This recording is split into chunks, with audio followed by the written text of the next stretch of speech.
Huwag po nating gamitin ang oras ng impeachment court sa pagpapaliwanag o sa pagtatanggol ng ating mga sarili simula pa po noong nakaraang linggo.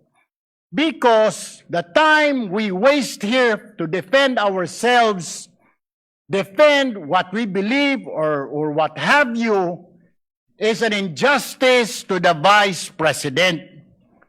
Yung oras po na ito dapat ilaan natin sa pakikinig sa depensa ng Vice Presidente, sa mga akusasyon laban sa Vice Presidente, hindi po pagdidepensa sa mga sarili natin kung tayo inaakusahan ng kung anong mga ahensya, kung tayo po ay may mga kaso, may mga investigasyon.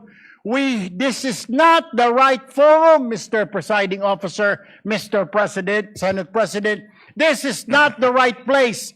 This court was established, was created, the impeachment court, for the Vice President and Vice President only.